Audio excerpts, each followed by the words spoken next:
Hey now, we are getting over, and I am the Silver King, Adam Silverstein, here to lead you through these hard times.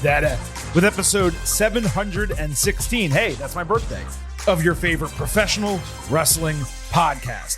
Getting Over is back once again, and it is Thursday, so you know exactly what that means. We will be breaking down everything that happened over the last week across NXT and AEW. NXT fast on the build to stand and deliver its major show on WrestleMania weekend, and AEW just over 1 week away from its next pay-per-view already, AEW Dynasty. We will also briefly discuss TNA Wrestling and Evolve on this program. You do not want to miss any part of this loaded Thursday show. As always, we kick things off with a reminder that the Getting Over Wrestling podcast is all about the five. So head over to Apple Podcasts and Spotify. Leave a 5-star rating on Apple. Take a little extra time. Leave a 5-star written review. If you do, we will read it live right here on the show. Don't forget to subscribe to us on YouTube at Getting Overcast. You can find clips from old video interviews, full length, new interviews on video, and audio episodes of the program. You can get it all on YouTube at Getting Overcast. And don't forget to follow us on social media at Getting Overcast on Twitter, at Getting Over on Blue Sky for episode drops, news, analysis, highlights, all of that good stuff. You can also send in questions and comments for the show. We will do our best to read them live on air. Now, we have a ton to discuss today. We're talking NXT. We're talking AEW. But I'm afraid I've got some news. And there's actually a couple items right here off the top for us to discuss. The first is a WWE main roster item. But since it has to do with SmackDown and it's happening on Friday, I figured we would hit it now. Mark Shunock will be the new ring announcer on Friday nights. He will be called Mark Nash. He spent the last 7 years as the ring announcer for Top Rank Boxing. Anyone who watches that knows this guy has a booming voice. But what I did not realize is he was also an in-stadium arena host for the Raiders and Knights in Las Vegas. Apparently, he also has some kind of musical background. So we got fresh blood joining WWE here. Now, given Joe Tessitore was the play-by-play man for Top Rank, I kind of wonder if he suggested Mark get hired, or maybe it's just a situation where this guy's another CAA talent and Nick Khan had him pegged from the beginning. Either way, we will see what he can do around a WWE ring beginning this Friday in London. I think I just combined two words there, by the way. Saraya is promoting a new book, and she announced on Wednesday that she and AEW have mutually decided to part ways. Not much of a surprise there. She was a nice signing at the time when she did join the company. They allowed her to start wrestling again. She really has no true role left with them unless she was going to do creative or something, and it didn't seem like they wanted her to do that. Helping get Harley Cameron over right before she left, that was a huge positive. Immediately, people are going to talk about Paige returning to WWE. You know, could it happen? Maybe. I think there would be something for her there as a manager, but as a wrestler, I don't think she fits in with what they're doing. Maybe it's just like she gets inducted into the Hall of Fame. She shows up at the Royal Rumble next year. That would make sense. TNA Wrestling announced a slew of firings this week, changing everything from creative to talent relations and beyond. I'm not going to go through all of them, but easily the most notable was the removal of Gail Kim. Simply an unconscionable decision by TNA.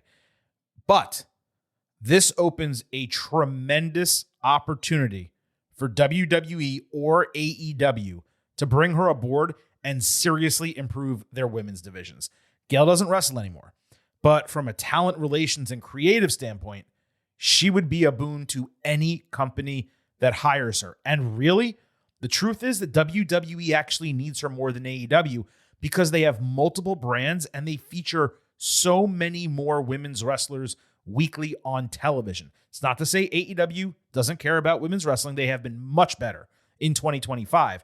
But the number of women regularly featured on TV, the amount of storyline help that she could give WWE, it would make her signing with AEW a move that would pale in comparison in terms of a level of importance. Now, Kim was backstage at NXT Battleground last fall, which was the first time she had done anything involved with WWE. and I want to say like 13, 14 years. She had a major falling out with the company. She's been heavily critical of them, mostly deserving. Everything that she said, WWE deserved to hear. But if the CM Punk fences were mended, and if others have come back, WWE should do whatever possible to make amends and bring this woman in.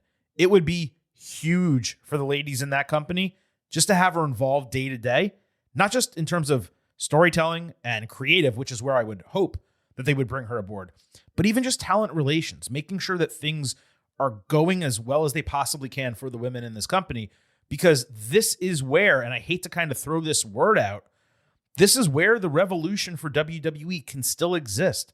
They're more popular than they've been in a long time, and the women are treated better and featured better than they have been in a long time. But there is still so much room for improvement to get them on an equal level as the men. There is no reason. We saw it with Becky Lynch not that long ago, 5 years, 6 years ago, that the top star in the company cannot be a woman. And they have the talent to do it. We've seen it with Rhea Ripley and Io Sky and Bianca Belair and Tiffany Stratton and some of the other women that are coming up. There's no reason they can't be on the level of a Cody Rhodes or a CM Punk. And maybe it's asking a lot to get there, but it's Seth Rollins, right? So the question's going to be, will WWE ultimately make that investment long-term? And will Kim be one of the people that help them bring that along? We're all speculating right here, but this was my case for WWE to bring her in. And lastly here, look, I cannot even believe this needs to be litigated again, but I saw a bunch of bullshit on social media Wednesday night. I figured those of you who came across it as well could use a bit of a refresher. Let me quickly tell you what happened when Paul Levesque was removed from leading NXT in 2021, and please do not let anyone tell you otherwise.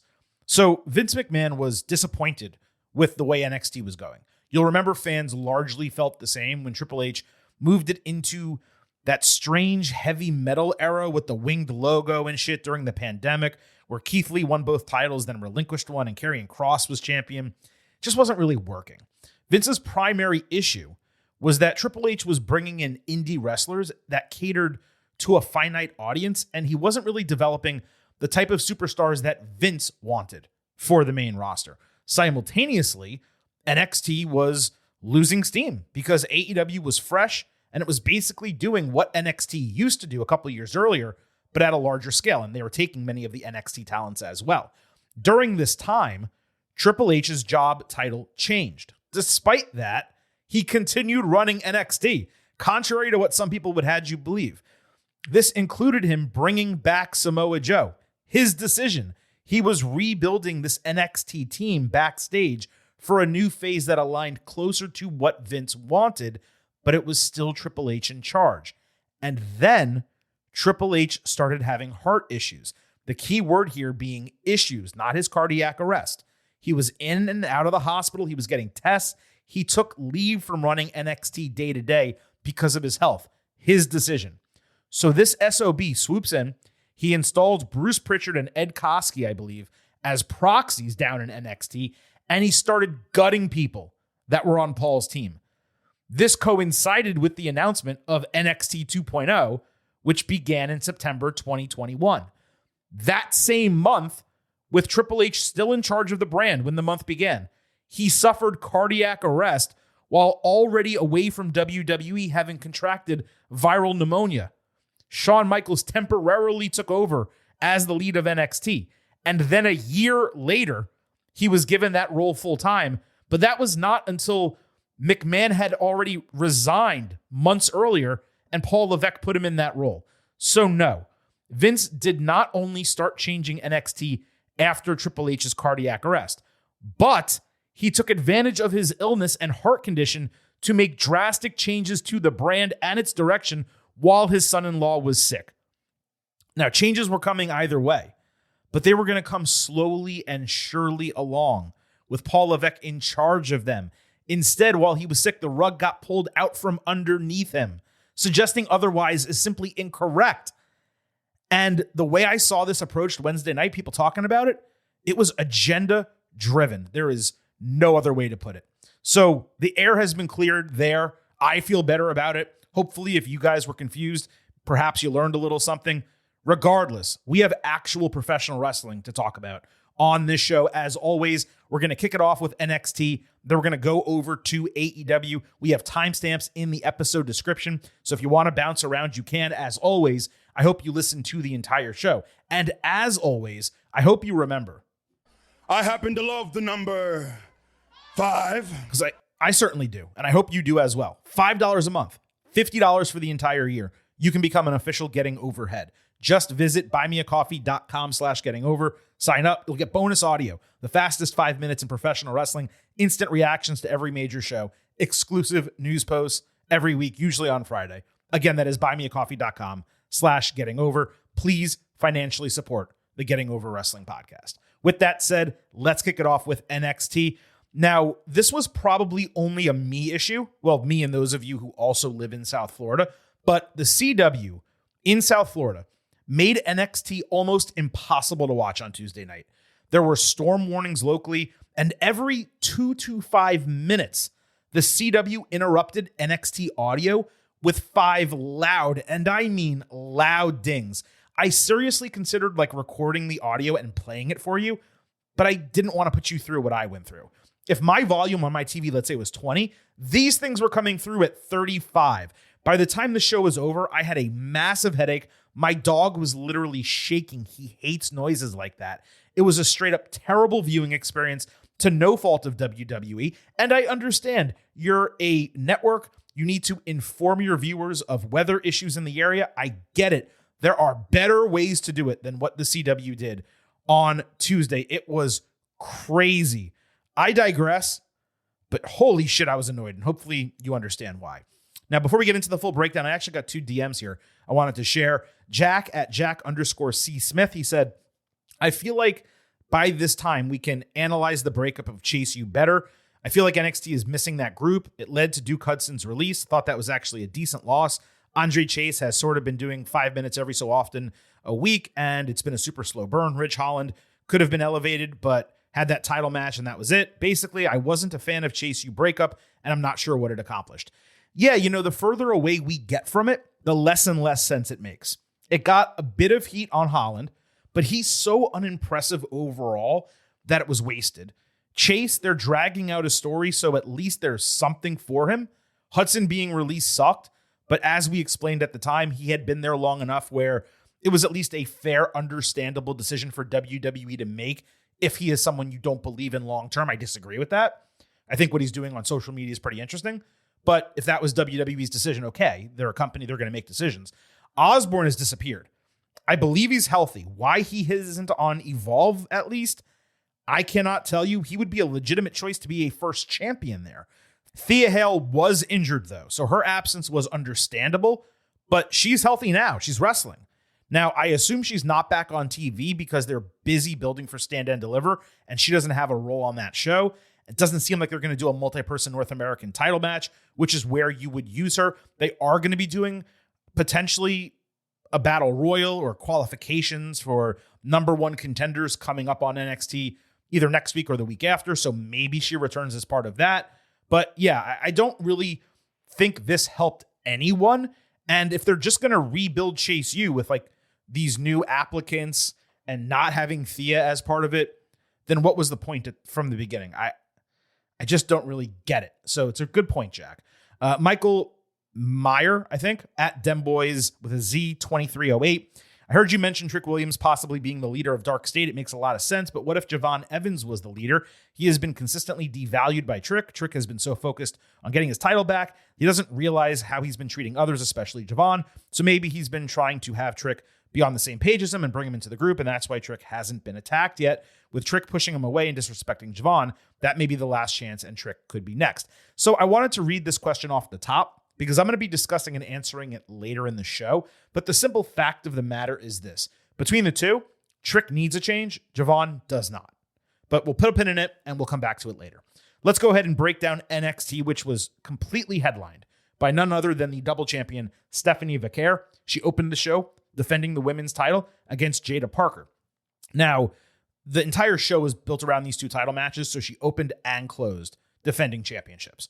There was a really strong package to begin the show that put over Vaquer's success in WWE, making it clear that no one had ever successfully defended 2 titles in one night. Starting with the women's title match made logical sense because one would want to defend their most important championship when they're the freshest. Vaquer hit a springboard splash in 619 before delivering the thigh driller. Parker came back with a Falcon Arrow, Spinebuster, and Teardrop before finding Jordynne Grace on the apron. That allowed Vaquer to stone cold counter Hypnotic into a rolling cover for the 1-2-3 to retain the title. Jada tried to go after Jordynne, but they quickly got separated by security. Fatal Influence then attacked Stephanie. Just to soften her up, JC Jane hit 3 consecutive running sentons. Nice match between these two. Strong pinfall counter at the end, but the finish was obviously cheap with Grace interfering. It was sensible because Parker attacked her last week, but given the entire night was built around Vaquer trying to achieve this grand feat, not successfully defending the women's title squeaky clean in the first match, that left a lot to be desired. Jada matched up nicely with Stephanie, but it was neither of their best bouts, and Parker kind of struggled in the ring, which is weird because Vaquer usually elevates whoever she wrestles, and Jada is a good wrestler who's been improving week to week. So they didn't mesh like I expected them to. And that's fine because it was the first time they ever fought.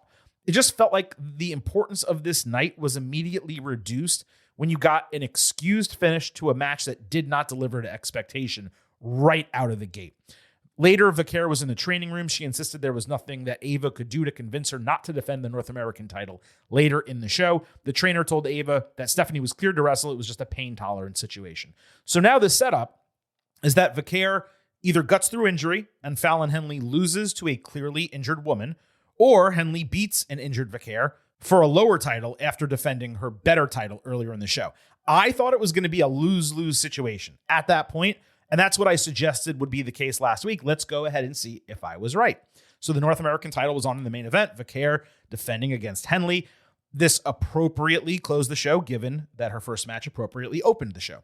Stephanie hit a nice superplex, but sold the landing before adding Eat Defeat and a Meteora. Fallon rolled through a thigh driller, attempting to hit a gut wrench belly-to-back suplex, which she succeeded in doing. Vaquer booted Jane to hell outside, only to eat the Nix kick with the referee distracted.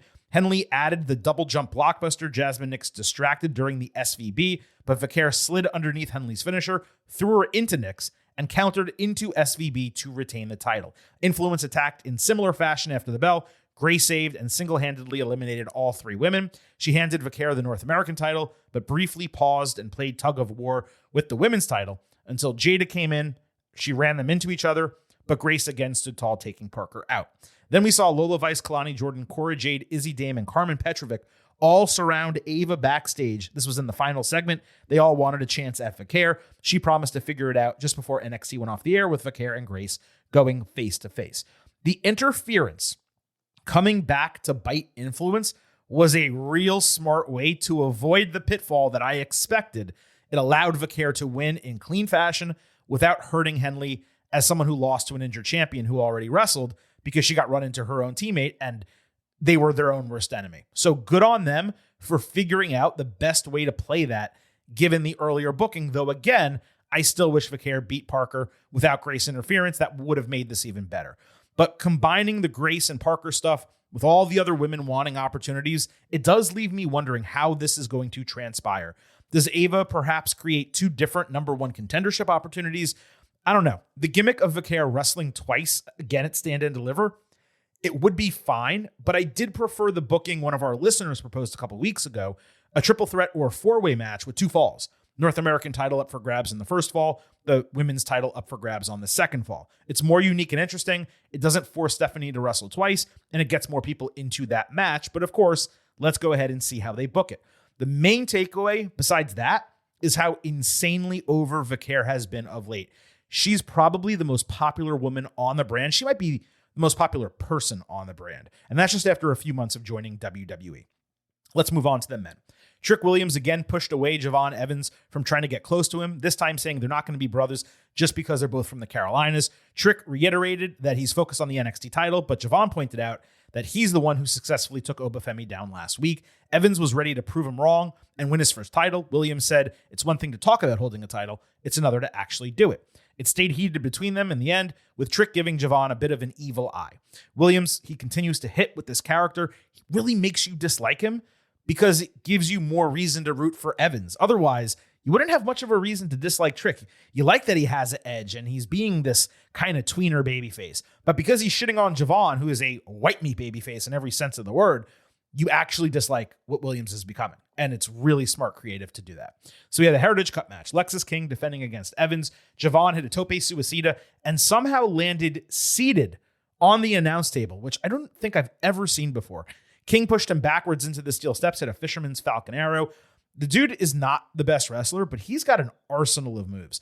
Evans landed a legit 5-star frog splash, tope con hero, and a plethora of bouncy stuff as per usual. He was ready to finish King when Femi grabbed him for a massive powerbomb into the ring apron. This was behind the referee's back. That led to a count-out retention by King and another sensible but disappointing end to a match on the show. Sensible, given what Evans did to Femi last week, he deserved retribution. Disappointing, because the match was rolling along so nicely until the interference. These also went 1 and 2 on the show with the first Vaquer match. So it was like, oh man, like you wanted both of them to be stronger finishes, and both of them just left something to be desired. Femi continued attacking Evans after the bell when Dark State's music hit, with the faction again appearing in the crowd wearing masks, but choosing not to attack. Trick ran in, trying to catch Oba blind with trick shot, but instead, he nailed Javon and knocked him out of the ring before security swarmed both guys. And Dark State, they just looked on, gleeful that they again created chaos without getting physically involved. NXT later aired a Dark State social media video with Saquon Sugars and Deion Lennox again being pretty much all the vibe. Trick in the parking lot confirmed that he wasn't going after Javon, but he said that he was both collateral damage and a distraction toward getting what he actually wants. Williams challenged Femi to find him next week. Then he answered a question saying Dark State ain't his business. He doesn't know anything about it. This is actually a really unique way to build a faction, having them cause chaos without actually attacking people every single time. Playing into what we discussed last week with Williams possibly being the leader, it was interesting. They were headed to the ring only to stop cold once Trick ran out. Williams looked regretful that he kneed Evans in the head, and he confirmed as much later, just as we kind of explained, but that doesn't counter the clear narrative here. Now, as I mentioned with that earlier DM, and there were a couple of you who wrote in asking if I thought Javon could be the leader of this group instead of Trick. It's an interesting thought experiment, but he doesn't need to be leading a stable at 20 years old, and turning him heel would be a real tough decision when he's still figuring out his babyface character.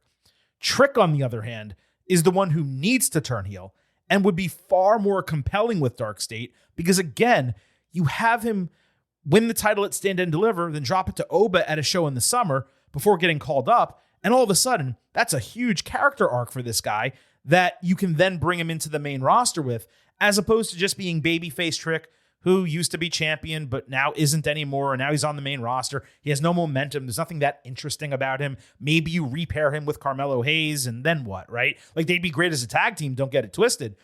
But there's not much juice there. I think if you turn him heel, you have him lead Dark State. He beats Oba for the title. He goes with it for 5 more months. He drops it, SummerSlam weekend, let's say, or maybe even a little bit after that. Then you bring him up. I think you have a compelling type of story for NXT to, by the way, lead the men's division, which badly needs improved storytelling and, just feuds in general. That helps NXT. You're not rushing him up to the main roster before he's ready. And it's very similar to what they did with Braun Breaker, where you're like, oh, they're going to call him up after WrestleMania. Wait a minute. They really don't need to do that yet. Let's have him do a heel run first. That's my guess and what they're doing with Trick. I know I rambled a little bit there, but I had a lot of thoughts that I was trying to get across at the exact same time. If Javon was joining Dark State, okay, I could see that. Like if Trick was already the leader and they were feuding and then Javon joined them, maybe. But coming in as a leader, I don't think they need that, especially when you already have Saquon Sugars and Deion Lennox, who are around the same age. They're actually a little bit older than him. They're doing the heavy lifting right now. But if you have Trick come in, then you're bringing in a bigger leader to kind of bring that group along, and that makes a lot more sense. Anyway, to my pleasant surprise, with this segment and some other stuff that we're going to talk about right now, the men were actually the best part of NXT this week.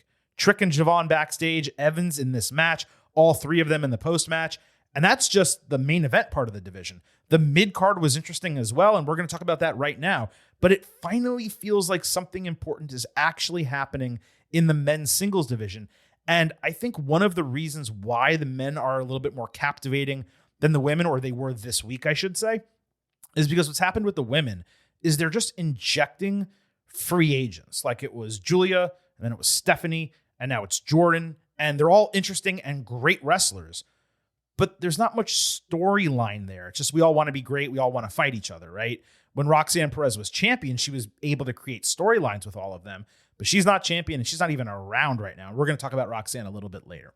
Ricky Sainz did a sit-down interview with Vic Joseph saying his confidence and presence alone are forcing dudes to up their games. Sean Spears and his insanely dyed beard. I mean, is this guy using shoe polish? Like, what is going on here? He interrupted, telling Sainz that he didn't ask him to join the calling because nothing's changed in regard to his arrogance over the last year. Sainz quoted CM Punk about making friends or making money, saying he didn't need to make that choice, and it devolved into a challenge over the title from there, with Culling standing behind Spears at the end to threaten Sainz. Spears hit him with a line at the end. He said, if this doesn't work out in WWE, you can always go back. Actually, you can't because you burned that bridge. There was another line from Ricky about a new Canadian hating him, which in this segment was meant to be Spears, but he was actually talking about Adam Copeland. So that was pretty interesting as well. This was probably the best Saints segment since he joined WWE, other than his surprise debut, which just hit because it was a surprise. And you know what? It was Spears' best segment since he rejoined NXT. I just wish this actual interview between Vic and Ricky went 3 to 4 minutes longer so new fans could actually learn more about him before it moved into storyline territory. But coming out of this, I figured Saints and Spears at Stand and Deliver would be the clear plan. And I figured they would strap up Ricky on that show. That'd be a great move. But the way the show progressed, we learned otherwise. Wesley and his crew panned Saints' interview backstage, saying it's not all about him. Cale Dixon and Uriah Connors then gave Ethan Page shit, noticing that Saints was following Page's playbook, which was strange because Page was successful when he started in NXT, so that's a compliment. Anyway, Dixon stood up for Connors, and after Page got in their face, Andre Chase stepped in to get their backs. He challenged Page. That allowed the boys to follow him out to the ring and continue this perhaps reset of Chase U. So we'll go back to that in a little bit. Before there, we had Hank and Tank against Tyson DuPont and Tyreek Igwe. Motor City Machine Guns were the latest team to give the faces advice. And there was actually a funny social media segment with Shawn Michaels before the show involving Hank and Tank. Hank hit a pretty great tope suicida, throwing his whole body into the announce table lid. Wes distracted late. That allowed the heels to escape Hank and Tank's finisher, and they hit theirs, coming back for another victory. I like them as a team. There's not much reason to care about them. They haven't really built characters in months, and they've largely just been silent dudes behind Wes. Hank and Tank, they continue to have the energy. The wrestling is solid. But as I said last week, it just feels like a matter of time before everyone realizes the money is with Tank. Backstage after the match, MCMG gave Hank and Tank advice, saying they can be future champions if they remember they need to take their own path, trust their partners, and they don't compare themselves to legendary teams that have been competing for decades. A little nice addendum to the entire deal, but generally, this is the storyline you would run if you're going to build these guys up to crown them champions, and I just cannot see them taking Fraxium out now or really ever. Not them. So we had Chase against Page, as I mentioned a bit ago. Saints basically overtook Page's entrance by walking out past him and joining commentary. Chase again stopped himself from doing the stomps, but the guys egged him on, and he actually did a couple before Page stopped him cold and then hit a nice code breaker. Chase hit a tornado DDT off the ropes, but Page caught him going back to the top rope for an avalanche power slam, and he followed with a twisted grin for the win. This was a far better match than I expected, not due to their ability. I just figured Chase would go down rather easily in this situation, but at this point, it's shit or get off the pot for me with Chase and the storyline. You got to do something. Like, are they going to rebuild Chase U or not? And if they are, then is anyone coming back? Like, what exactly are we doing? This was an important win for Page to get some shine back after finally losing to Evans, and he did great work here. Now, Saints and Page jawed after the bell. That gave Spears an opportunity to blindside him with the North American title as the Culling again stood by him. Page was unfazed by any of this, which I do not believe was any indication that he's like in the group, but rather he's just perfectly fine to see that happen.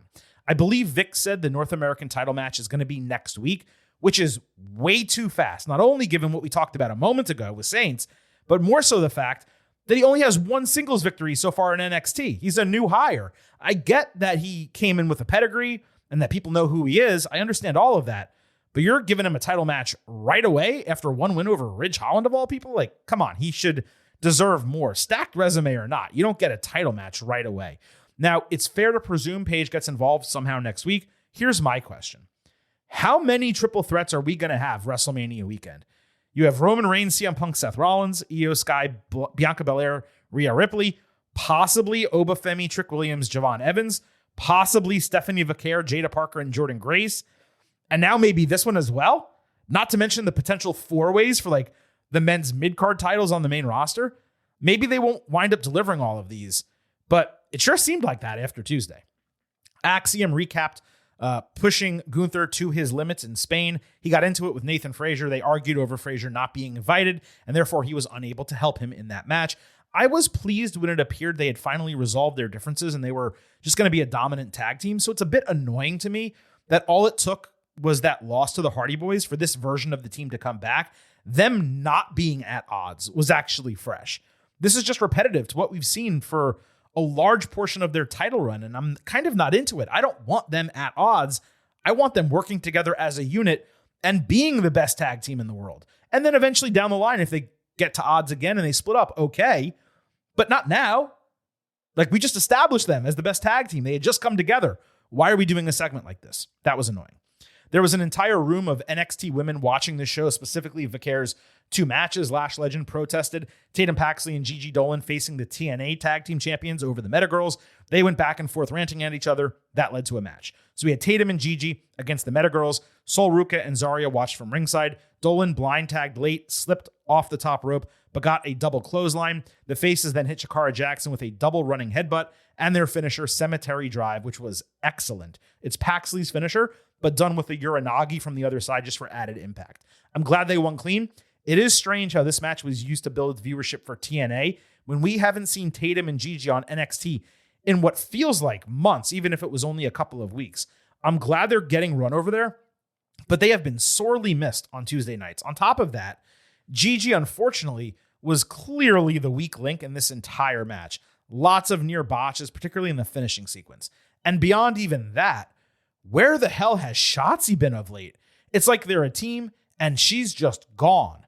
Either way, Tatum is a legitimate star in this division. She needs to be on TV a lot more. She could legitimately be in singles title conversations. And there's no greater gulf, in my opinion, in NXT between fan desire and booking for an individual person than Tatum Paxley. D'Angelo family had a meeting at the Italian restaurant with D'Angelo's thugs saying the streets are talking. He laid down the law for the family, wanting an entire rundown of Dark State so they know how to proceed. Then D'Angelo held Stacks back. He wanted to ensure that he can always trust him. Stacks stood up, put a hand on his shoulder, and affirmed as much. One of their better restaurant segments to date. Not much to say other than the surface level. They did quickly move on from culling to Dark State, which is interesting. You'd think they'd still be angry at what the culling did to them. But is Stacks going to turn on D'Angelo? They're certainly teasing that. I don't see why unless Tony's getting called up. If Tony is getting called up, cool. If he's not, then there's really no reason to do that. Now, circling back to Roxy, I just wanted to quickly say before we move on, I'm quite surprised that we haven't seen her of late. She was on Raw and NXT regularly. She was feuding with Bayley and Julia, wanting the title, and she's just disappeared. It's beginning to seem like Bayley's going to have a role at WrestleMania proper, but I could have sworn we were going to get Bayley against Roxanne Perez in a singles match at Stand and Deliver. So that is super disappointing that it now seems like that's not happening. So that wraps up NXT this week. A very entertaining show as usual. Not among the best episodes that we've gotten so far in 2025.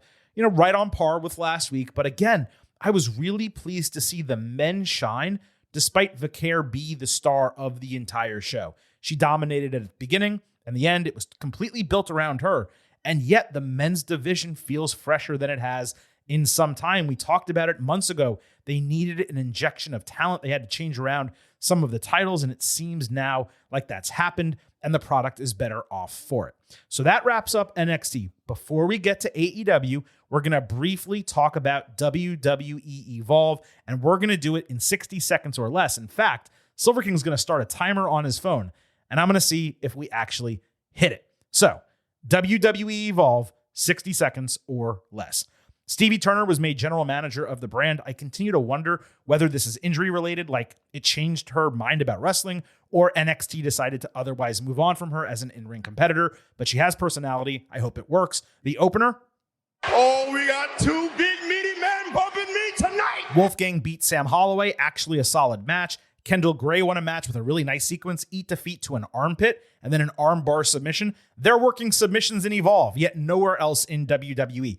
Timothy Thatcher surprised in the main event against Sean Legacy and did the job for the youngster. Best singles match on Evolve through 3 episodes. No surprise given it's Thatcher. They're also building a tag team feud with Swipe Right against Cappuccino Jones and Jack Cartwheel. All 4 guys have been regularly featured since Evolve began. And lastly, Jessica Carr made her debut as an in-ring talent going by Calyx. She's under a mask. Pretty cool that she's getting to do both. It's still not a show that has me invested at all, but as a background noise thing that I watch as I build this show on Thursday morning, it's perfectly fine. We'll obviously need to see whether it actually becomes something worth watching weekly. That was 63 seconds. I did the best I could, but that was WWE Evolve for you. With that said, let's go ahead and move over to AEW. I had an interesting AEW viewing experience this week in that my DVR did not record either episode of Collision. So I went over to Max to find it, except Max did not list either of them nor Dynamite from Wednesday in the normal AEW area. So I had to do this manual search. I scrolled a bunch of files. I eventually found it, but that was extremely, extremely inconvenient. Apparently with NXT and AEW this week, I just couldn't watch normally. You know what? Raw too, with the no commercial thing. And then, all the commercials at the end of the show. So let's just hope SmackDown is normal. As far as match relevance this week, I had 5 of 14 that hit 100%. 2 more got half credit. So that's 6 of 14, 43%. Even if I was being generous and saying all 7 did, that's 50% maximum. Right back down to a ridiculous level after last week was immensely promising at like 73, 74, 75%. So look, if you're going to put on, 4 hours of wrestling television, you have to give me reasons to give a shit about the matches. And for half of them, I didn't because they weren't storyline relevant.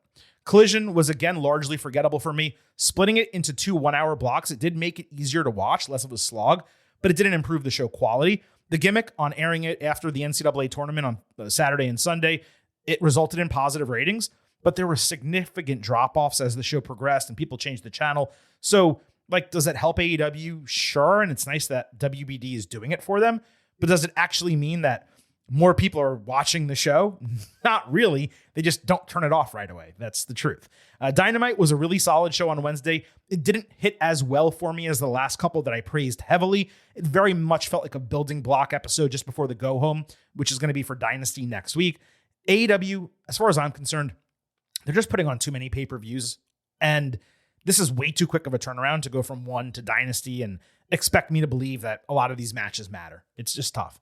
So let's go ahead and break down everything that happened across both shows. On Dynamite, Swerve Strickland immediately interrupted a Hangman Page interview backstage, angry that Page said last week he wouldn't let him win the AEW title. Hangman answered, "Bitch, did I stutter?" which was hysterical to me just because it was a really odd phrase for him. Now, I'm glad that comment from last week was not overlooked because if you remember what I was saying, I thought it was strange for him to mention that in his promo in one breath and then in another talk about turning his attention to the tournament. But they brought it back, so cool that they're still at odds. It is strange, though, don't forget as well, that Page went looking for Swerve maybe to apologize to him 2 months ago, but now they hate each other. Again, I got to work that out. Swerve hit the ring, called out Jon Moxley. He asked what happened to the guy who used to be revered but now hides behind the Death Riders. Swerve unfortunately struggled massively with the first half of his promo. Then he claimed that he is what Mox used to be. Claudio Castagnoli appeared behind Prince Nana ringside. Strickland saw him, but didn't move a muscle. And Nana either didn't know that he was there presence-wise or was too scared to move. I wasn't sure what was going on with that.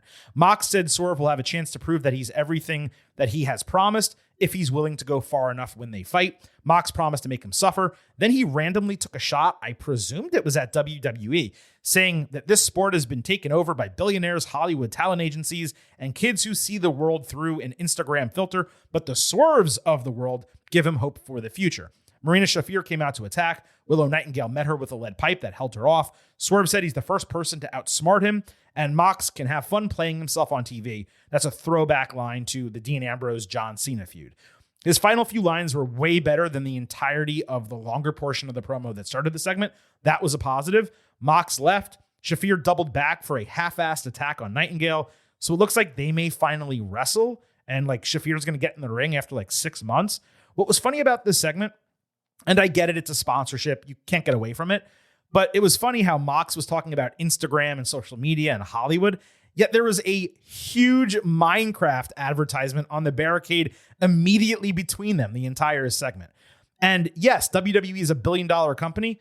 The owner of AEW is literally a billionaire. So that whole line just felt forced and really half-assed, and it took away from the rest of what he was saying. If you listen back, it sounds like he jammed it in, almost like it was added in post-production. It clearly wasn't, but that's the way it sounds, because it's like he's going on this promo, and it makes a lot of sense, and you're loving it, and it's like, what? And then he finishes his promo. It was really weird. But overall, it was a solid confrontation between the two guys. Mox surprisingly out-promoed Swerve, given Strickland had the struggles at the beginning, and the fact that Mox actually had like a full concept outside of that one line. Hysterical was Swerve suggesting he outsmarted Mox simply because Willow was there. What about Claudio, who easily could have beaten him up 2-on-1 with Mox? What about the two other guys in Death Riders? He didn't have anyone to counter them. Now, they weren't ringside, but they were in the arena, so wouldn't Swerve want like an entire contingent with him in case they attacked? It feels too short of a build for Swerve to beat Mox in a couple weeks. I cannot imagine AEW ending the Death Riders story so quickly after Swerve just became number one contender, even if he's a perfectly great person to actually beat Mox and take the championship. Just feels like it would be coming too soon in this feud that they're developing. So maybe it's the first of 2 matches and Swerve wins it on the second opportunity. Maybe Swerve gets screwed in this match by Hangman and that feud picks up for the Owen Cup. We'll find out. On Collision, Bandito beat Johnny TV in 9 minutes with the 21-plex. And yes, it is odd to talk about him here. There's a reason. We'll explain. This was a nice finish to a meh match. This was built from that random segment between them backstage last week. I gave it half relevancy credit. Bandito then called out Chris Jericho, who claimed he took Gravity's mask to teach them a lesson about coming after him. Jericho then put it on as an extra insult. They attacked 3-on-1. Bandito knocked Jericho onto the ropes. He was able to pull the mask off and escape. I'd probably have been more interested in a mask versus mask match where like Jericho had to actually wrestle in it. This just feels like it completely belongs on Ring of Honor and really not Collision.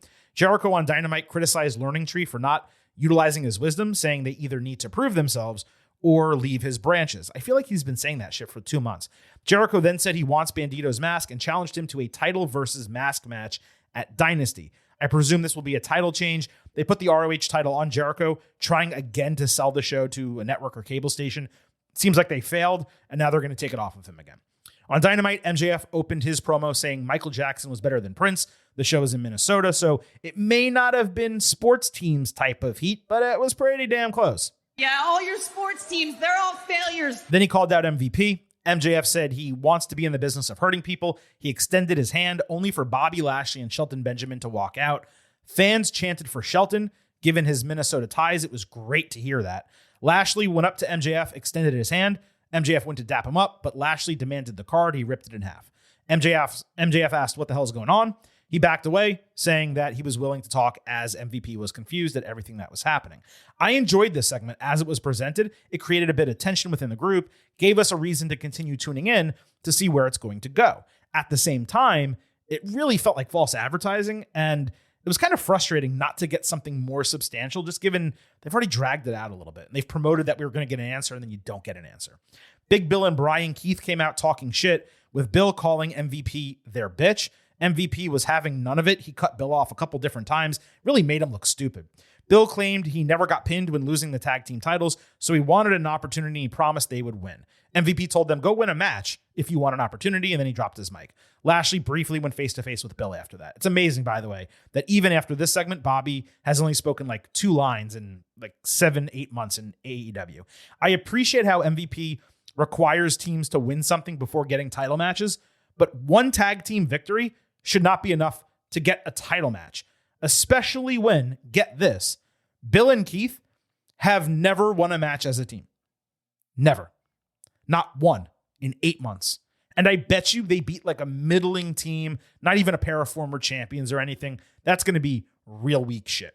Now, there was a follow-up with Hurt Syndicate backstage where Lashley actually got to speak. He said they came back from vacation. They were confused because he was talking to MJF. Lashley said he can't be trusted. MVP said he likes that MJF is reprehensible, but he won't bring him in unless they're both on board, and they should first focus on the tag team titles. I really hope this does not get dragged out for another month. That's all I'm going to say. On Collision, the trios titles were on the line.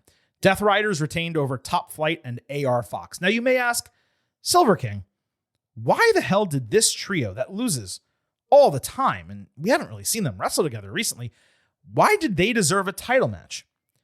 Well, AEW reminded us before the bell that this trio won the Holiday Bash Battle Royal, I shit you not, in December 2022.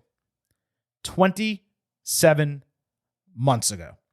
I thought they wrote the date wrong, so I Googled it. I'm like, this had to happen last year. Nope. This was a match in which you'll remember they won $300,000 in kayfabe. That was the reward, not a number one contendership. But even if it was, that was 27 months ago. Since December 2022, they have gone 1-3 in trios matches with 3 straight losses. And they haven't even fought together since March 2023. 24 months ago. Are you fucking kidding me? The crew not wearing their spiky jackets, they laid out Top Flight after the bell and choked them with their chains. Why would you use a theoretically expensive chain instead of a rope or a belt or something? And by the way, there are way too many post-match attacks in wrestling. It's an epidemic, but AEW especially, all companies. WWE does it too much, but AEW, it's like every single match. It's ridiculous. On Dynamite, Top Flight beat 2 jobbers in 3 minutes with Learning Tree watching backstage. So I guess that's going to be the middling team that they beat and get a title match because of it. The crew taunted them from the barricade after the match and nothing happened. This was their hometown.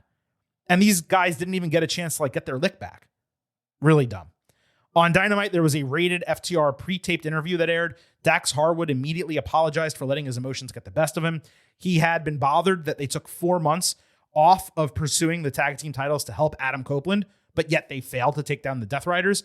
Cope reminded that when he returned, it was literally to save them from getting killed by the Death Riders. Cash Wheeler played mediator, explaining how they're both his best friends. He wanted them all on the same page. Dax tried to turn their attention back to the tag team titles, but Cash suggested they still have something with rated FTR, and they should go after the trios titles. So they challenged again, and Cope and Dax were on board, but clearly not 100% on the same page. One reason this hit for me is because Dax had a talking segment where he wasn't just discussing them being the greatest tag team in the world. He also didn't hold up one finger while speaking to try to make a point. I cannot say I'm overly interested in this, though. And really the worst part is that Cope got straight up screwed by the patriarchy, yet he didn't even mention it here. He seemed totally unbothered that he's going from trying to take out Mox to now settling for a trios title opportunity way lower down the card. Given the way this was put together, my presumption is that Death Riders retain the titles due to infighting or a mistake in the ring that causes the faces to implode. The other option would be rated FTR winning the titles and that infighting happening as they are champions, ultimately resulting in them losing the straps at some point down the line. That's probably more interesting to get the titles off the Death Riders. You save the division a little bit, give Copeland something to hang his hat on coming out of it. But there's also a clear trios feud that could be done with patriarchy on the other side. So I guess I'm kind of talking myself into them winning now, though patriarchy could also cost them the straps. And maybe that's more likely. Yuta led a trios promo saying he hated Copeland for trying to manipulate him into turning on his family. Pac then flipped it around saying they are challenging rated FTR just to survive against them. It's really funny that all the Death Riders wear white shirts except Pac. Because look, if I was Pac, I wouldn't wear a shirt either. Let's just be honest about that. On Dynamite, Nick Wayne backstage said he's coming to a bunch of realizations about Christian Cage.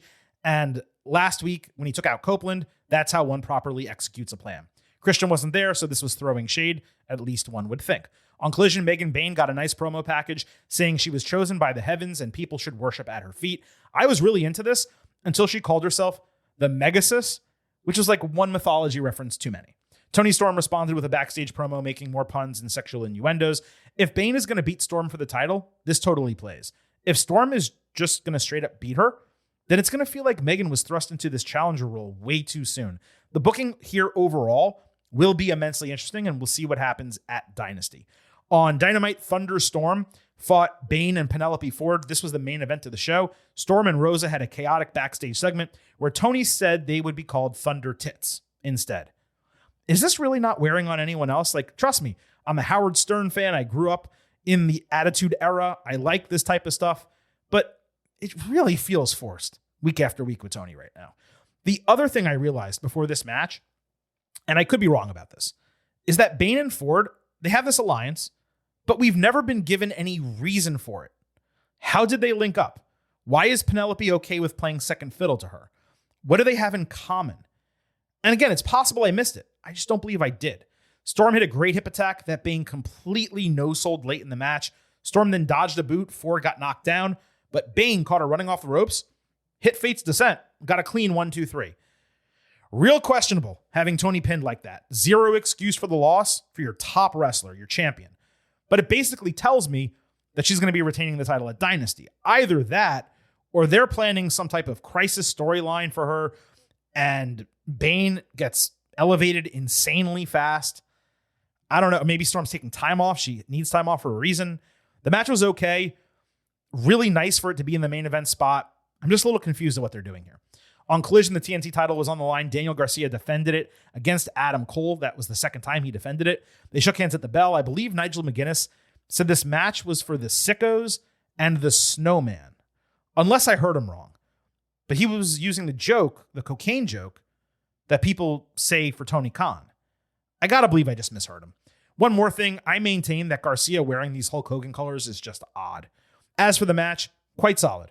Cole worked Garcia's knee for a while. There was a spot where fans literally helped drag Garcia to his feet ringside. Cole hit Panama Sunrise for a rope break, a second one for a near fall, then a figure 4 leg lock for a rope break. So Garcia put in Dragon Tamer for an immediate rope break. Cole hit a Canadian Destroyer on the ring apron, but the bell rang 1 second before he lowered the boom to presumably win the match. So it's a 20-minute time limit draw after a 15-minute no contest in their first meeting. I presume the third's going to be at Dynasty with Cole winning the title. The idea being that Garcia took a decorated guy to his limit 3 times, but ultimately lost at the end. Cole challenged for a no time limit match on Sunday. So clearly that's going to be the booking plan. I'm at 3.5 stars on a B for this. Undisputed Not Kingdom, they were still bothered that FTR won't shake their hands. O'Reilly did a Mark Briscoe style promo. I'm just not really feeling them these days. And it's interesting that they're doing this with FTR, yet simultaneously FTR is with Cope and they're going after the Death Riders. Like, what's the feud? What are we doing there? On Dynamite, Kenny Omega beat Blake Christian in a non-title match to open the show. I saw this match announced. I figured there was going to be like a reason for it on Collision. I should have known better. The positive was this was only 5 minutes and Omega got to wrestle on TV. Speedball Mike Bailey came out saying Omega was an inspiration to him, a person he admired and respected, but he won't hold back at Dynasty. Ricochet then appeared on the big screen saying he wasn't there because it was his wedding day. He said he would leave with the girl and the gold. I don't really think Omega or Bailey were going after Samantha Irvin, but obviously congratulations to the happy couple. Extremely thrilled for both of them. Omega said the match isn't about making friends. He has a cat. He doesn't need any more. Great line. He said the match would be a stepping stone building his legacy. Even though this segment really accomplished nothing, Omega was really fun and comfortable on the mic, and it made for a pretty entertaining watch. On Collision, Kazuchika Okada backstage was proud of putting 2 bitches to sleep. It's crazy that AEW has completely stopped booking angles for him. His last 2 matches just kind of happened, and we obviously know the plan is for Okada Omega at Y'all In, but they're just doing nothing with this guy week to week. His in-ring is still immensely strong. He's one of the best wrestlers in the entire world, and he is being massively underutilized, particularly because he's still doing the bitch character. He's not even with the Elite anymore. Why is he still doing this? On Dynamite, Jay White entered himself in the Owen Cup and then just challenged someone to randomly fight him on Collision. As is the case with Okada, this dude is being heavily underutilized. On Collision, Konosuke Takeshita and Murder Machines beat Powerhouse Hobbs, Mark Briscoe, and Rocky Romero in 11 minutes. Guess who took the fall? Yeah, Romero with Raging Fire. I couldn't decide whether to give this relevance credit due to the random insertions of Takeshita and Romero, but I did give them the benefit of the doubt. I like the heel standing tall here. It just all feels like it's going nowhere when it comes to Hobbs and his interactions with this group. On Collision, Don Callis backstage said the steel cage match loss was not huge in the grand scheme for Kyle Fletcher. He said he's still destined to be great and would reveal his plans on Dynamite. Nothing was revealed. Rather, Fletcher just had a match with Brody King without any storyline relevance. Mark Davis saved Fletcher from a corner cannonball. The match ended with a nasty brainbuster onto the top rope that was so dangerous for a guy King's size. They almost didn't execute it right. This was like rolling into an A- match. The final few minutes brought it way down for me. The heels attacked after the bell because it's AEW, so Hobbs saved coming out of the crowd for no reason when that's not what he normally does. So then we got Hobbs against Davis. He won that match in 3 minutes. This was scheduled in kayfabe, but run in this moment because he made the save. Relevant, a massive shrug though, especially booking Davis to basically get squashed after he had that great showing in the number one contendership. So is he a jobber or is he not? Like, what's this guy's deal? On Dynamite, Takeshita beat Briscoe in 12 minutes. I also gave this half credit because it was tangential to what happened Saturday, but they had no actual reason to fight each other. Takeshita won with Raging Fire. It was a really fun match to watch, no doubt about that. On Collision, Harley Cameron beat a jobber in 90 seconds, so she went from beating Taya Valkyrie and Deonna Purrazzo and wrestling Mercedes Moné to beating jobbers. She's getting nice reactions. The booking is mind-boggling. I also noticed her entrance music is kind of similar to Natalia's in WWE. It's weird. On Collision, Los Titanes de Are, hope I got that right. That's the new name for Hologram and Commander. They beat Dralistico and the Beast Mortos in the Sunday main event. Harley left commentary so she could put the mask on and stand ringside. Mortos did a great Tornillo Tope Suicida. Commander hit an excellent pull-down Poison Rana off the ropes. Dralistico got planted on that. Hologram hit a far less cool gymnastic-style one on Mortos. Dralistico then leapt off the top rope. I don't even know how they did this. For a flying crucifix bomb on Commander. That was the move of the entire match. Then he hit a running Canadian destroyer before needing to separate Mortos from Harley ringside. Commander hit his tightrope springboard move before the faces combined for an airplane spin portal bomb and a tightrope moonsault that got them the win. Excellent entertainment. Best match of the week for AEW. Just a thrill from bell to bell with really everything all four of these guys can do. Dralistico was my MVP. The only problem is there's like nowhere for these guys to go unless AEW is actually going to allow them to A, challenge for the tag team titles, and B, potentially win them one day. I hope that's the case because they are crazy exciting like Fraxium, but they operate more as individuals than Fraxium does. I really don't get this whole Harley involvement though. Like the Harley Graham mask deal was kind of funny. Those 2 times they did it on, I want to say Rampage, but Collision, whenever they were doing it. But why is she still involved with them? Like maybe it's just to get them over, like when Sunny would join a tag team back in the day. I don't know. This was borderline 4 stars, 4.25 stars, A-A. I loved it. On Collision, Hook beat Max Caster in 45 seconds after another open challenge. It's now been 2 straight months of this, by the way. Still no Anthony Bowens. I presume he's injured. Otherwise, I don't get what they're doing. On Dynamite, Samoa Joe and Hook came across Caster trying to convince Top Flight and Fox to wrestle him, I guess. So Joe choked him out and admitted to Hook that it was fun. I love Joe. I'm glad that they're trying to use him to make Hook work, but he is being seriously underutilized. By the way, it looks like Top Flight's going to be the challengers for Big Bill and Keith, which I forget if I mentioned that earlier, but that's a joke. On Collision, Julia Hart beat Queen Aminata in 7 minutes. Serena D backstage reminded Aminata that listening to her led to her first win. Queen denied her help this time, and then she obviously lost the match. So just to be clear, this was the 3rd match between them in 5 weeks, and there's no story as to why it keeps continuing and why neither of them are fighting other opponents. So there you go. That wraps up AEW this week. And as always, at the end of the show, we see if the ratings have come out and if it is something that we can discuss. And it looks like the Dynamite rating literally just came in right as we were wrapping up the show. So we'll start with NXT as we usually do. They did 741,000 viewers with a 0.16 demo. That's up 65,000 viewers from last week. It's clear that drop was an aberration, probably due to the first 4 in that North Carolina game, which is what we surmised. And he also said, look, you got Stephanie Vaquer. She draws, brother. This was the highest viewership for NXT in 5 weeks. AEW Dynamite came in at 663,000 viewers and a 0.17 demo, holding steady in viewership from last week, actually up 5,000. So that marks the 5th straight week they're up in overall viewership from that low number they had on February 19th. This is also the 2nd highest viewership number of the entire year, though the demo did dip back down to what it had been doing. So positive and kind of, I don't want to say negative, but slight disappointment this same week. So solid numbers for both shows and really no further takeaways. Just a pretty average week. We're wrapping up this edition of the Getting Over Wrestling podcast. First with a reminder that we will be back on Tuesday with our next WWE show. And as it has been really for the last 3 weeks. That thing is going to be absolutely loaded. Do not forget, It's all about Defy. so head over to Apple Podcasts and Spotify. Leave a 5-star rating on Apple. Take a little extra time. Leave a 5-star written review. If you do, we will read it live right here on the show. Don't forget to subscribe to us on YouTube at Getting Overcast.